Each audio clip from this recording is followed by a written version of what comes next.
Palode police സ്റ്റേഷനിൽ ലഹരിക്കേസ് പ്രതി ആത്മഹത്യയ്ക്ക് ശ്രമിച്ചു. പാലോട് എക്സ് സർവീസ് കോളനി സ്വദേശി ഷാജിയാണ് ആത്മഹത്യയ്ക്ക് ശ്രമിച്ചത്. മനീഷ് മഹിപാൽ വിവരങ്ങളുമായി. മനീഷ്, ഏത് സാഹചര്യത്തിലായിരുന്നു ഇങ്ങനെ ഒരു സംഭവം? ഇയാളെ രക്ഷപ്പെടുത്തിയോ? മറ്റു വിശദാംശങ്ങൾ എന്തൊക്കെയാണ് പോലീസ് പറഞ്ഞിട്ടുള്ളത്?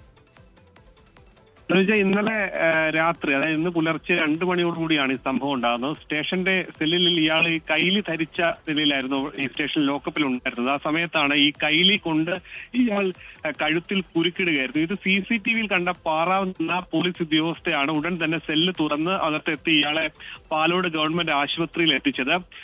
നിലവിൽ ഇയാളുടെ ആരോഗ്യസ്ഥിതി ഗുരുതരമല്ല എന്നാണ് ഡോക്ടർമാർ അറിയിക്കുന്നത്. ഇന്നലെ രാത്രിയോടുകൂടിയാണ് ഇയാൾക്കെതിരെ പോലീസിൽ പരാതി, അതായത് ഷാജി 50 വയസ്സ്, ഇയാൾക്കെതിരെ പരാതി ലഭിച്ചിരുന്നു. റബ്ബർ ഒട്ടക്കറ മോഷണം പോയി, ഇയാളാണ് മോഷ്ടിച്ചതെന്ന ഒരാളുടെ പരാതിയുടെ അടിസ്ഥാനത്തിലാണ് ഇയാളുടെ വീട്ടിൽ പരിശോധന നടത്തിയത്. ഇയാളുടെ വീട്ടിൽ നടത്തിയ പരിശോധനയിൽ ഇയാളുടെ കൈവശം നിന്ന് 2 ഗ്രാം കഞ്ചാവും ഒപ്പം തന്നെ ഇയാൾ കഞ്ചാവ് ഉപയോഗിച്ചതായും പോലീസിന് മനസ്സിലായി, പരിശോധനയിൽ മനസ്സിലായി. അങ്ങനെ ഇയാളെ പോലീസ് കസ്റ്റഡിയിലെടുത്ത് രാത്രി ഈ സ്റ്റേഷനിൽ പാർപ്പിക്കുന്ന സമയത്താണ് പുലർച്ചെ 2 മണിയോടുകൂടി ഉടുത്തിരുന്ന കൈലി എടുത്ത് കഴുത്തിൽ ഉരുക്കിട്ട് ഇയാൾ ആത്മഹത്യക്ക് ശ്രമിച്ചത്. പാലോട് പോലീസ് സ്റ്റേഷനിലാണ് ലഹരിക്കേസ് പ്രതി ആത്മഹത്യക്ക് ശ്രമിച്ചത്.